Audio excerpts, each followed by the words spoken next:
അങ്കോല രക്ഷാപ്രവർത്തനത്തിന് സൈന്യം എത്തിയിട്ടുണ്ട്. ബലഗാവിയിൽ നിന്നാണ് 40-അംഗ സംഘം തിരച്ചിലിനായി ദുരന്തഭൂമിയിലേക്ക് ഏറ്റവും ഒടുവിൽ എത്തിയിരിക്കുന്നത്. അർജുൻ അടക്കം 3 പേരാണ് മണ്ണിനടിയിലുള്ളത്. കെ.ബി. ശ്രീധരനാണ് ചേരുന്നത്. ശ്രീധരൻ, സൈനിക വാഹന വ്യൂഹത്തിന്റെ ദൃശ്യങ്ങൾ ഇപ്പോൾ മാതൃഭൂമി ന്യൂസ് പ്രേക്ഷകർക്ക് കാണാം. എങ്കിലും എത്ര വൈകിയാണ് ഈ രക്ഷാപ്രവർത്തനം ഇങ്ങനെ ഇഴഞ്ഞു നീങ്ങുന്നത്? എത്ര വേഗത കൈവരിക്കപ്പെടും ഈ സൈന്യ സംഘം എത്തുമ്പോൾ?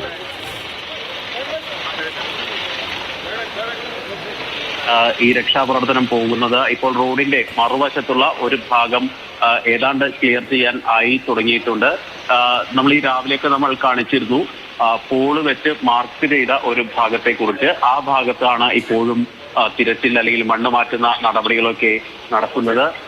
ഏതായാലും അവിടെ ഏതെങ്കിലും തരത്തിൽ കാര്യമായിട്ടുള്ള സിഗ്നലുകൾ അവിടെ നിന്ന് ലഭിച്ചിട്ടുണ്ട് എന്ന് തന്നെ വേണം മനസ്സിലാക്കാൻ. പക്ഷെ അത് നമ്മൾ ഉദ്ദേശിക്കുന്ന പോലെ ലോറിയുടേതാണ് എന്ന കാര്യത്തിൽ സ്ഥിരീകരിക്കാൻ ഇതുവരെ ആയിട്ടുമില്ല. ഏതായാലും അങ്ങനെ തന്നെയാണ് ഇപ്പോഴും നടപടികൾ പോകുന്നത്. ഏതായാലും ഇപ്പോഴുള്ള ഒരു പ്രധാന കാര്യമായി തന്നെ തിരച്ചിൽ നടക്കുന്നു. ഇപ്പോൾ ദൃശ്യങ്ങളിൽ കാണാം കർണാടക റവന്യൂ മന്ത്രി കൃഷ്ണ ബൈരഗൌഡ ഉൾപ്പെടെയുള്ള ആളുകൾ ഇവിടെ എത്തിയിട്ടുണ്ട്. അല്പസമയത്തിനകം തന്നെ മുഖ്യമന്ത്രി സിദ്ധരാമയ്യ ഇവിടേക്ക് എത്തിച്ചേരും. കോഴിക്കോട് എം കെ രാഘവൻ ഇവിടെയുണ്ട്. ഏതായാലും ഈ രക്ഷാപ്രവർത്തനത്തിന്റെ ഭാഗമായി കാര്യമായി തന്നെ ഉദ്യോഗസ്ഥ മന്ത്രി സംവിധാനങ്ങളൊക്കെ ഇവിടേക്ക് എത്തിയിട്ടുണ്ട്. കാര്യമായി തന്നെ കാര്യമാണ്. ഏതായാലും ഇപ്പോഴാണ് വീണ്ടും മാധ്യമങ്ങളകത്തേക്ക് കയറ്റിയത്. മുഖ്യമന്ത്രി അല്പസമയത്തിനും തന്നെ ഇവിടെ എത്തും. നിലവിൽ ഏതായാലും കാര്യമായി തന്നെ തിരച്ചിൽ ആ മേഖല കേന്ദ്രീകരിച്ച് പുരോഗമിക്കുന്നുമുണ്ട്.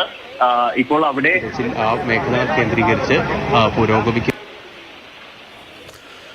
രക്ഷാപ്രവർത്തനം പുരോഗമിക്കുകയാണ്. അതിനിടെയാണ് സൈനിക സംഘം കൂടി അവിടേക്ക് എത്തുന്നത്. രക്ഷാപ്രവർത്തനത്തിൽ ജീവന്റെ തുടിപ്പിനു വേണ്ടിയുള്ള കാത്തിരിപ്പ് ഏറെ ദിവസമായി തുടരുകയാണ്. 6-ാം നാളും ആ പ്രതീക്ഷയിൽ തന്നെയാണ് അവിടെ രക്ഷാപ്രവർത്തനം മുന്നോട്ട് പോകുന്നത്. ആ പ്രതീക്ഷയിൽ തന്നെയാണ് നമ്മൾ എല്ലാവരും ഉള്ളത്. സൈനിക സംഘം എത്തണം, വിദഗ്ധമായ സംഘം എത്തണം ഈ രക്ഷാപ്രവർത്തനത്തിന് എന്ന ആവശ്യം അത് കഴിഞ്ഞ കുറേ ദിവസമായി ഉന്നയിക്കപ്പെടുകയാണ്. ഇപ്പോഴിതാ സൈനിക സംഘം എത്തുന്നു എന്ന ദൃശ്യങ്ങൾ കൂടി എത്തുമ്പോൾ അല്പം ആശ്വാസമാണ്. അതേസമയം തന്നെ ജീവൻ്റെ തുടിപ്പ് എവിടെയാണ് അവശേഷിക്കുന്നത് എന്ന് കണ്ടെത്താൻ എത്ര സമയമെടുക്കും ഇതൊക്കെ വളരെ പ്രധാനമാണ്. അങ്കോല രക്ഷാപ്രവർത്തനത്തിനായി സൈനിക സംഘം കൂടി എത്തുന്നു. ബെൽഗാമിൽ നിന്ന് ഇപ്പോൾ 40-അംഗ സംഘം, ഇപ്പോഴത്തെ ബെൽഗാവിയിൽ നിന്ന് 40-അംഗ സംഘം തിരച്ചിലിനായി ദുരന്തഭൂമിയിലേക്ക് എത്തുന്നതിൻ്റെ ദൃശ്യങ്ങൾ ഉൾപ്പെടെ നമുക്കിവിടെ കാണാം. ശ്രീധരൻ തുടരുന്നുണ്ട്. ശ്രീധരൻ, ഇവരുടെ തിരച്ചിൽ ഏത് തരത്തിലായിരിക്കും?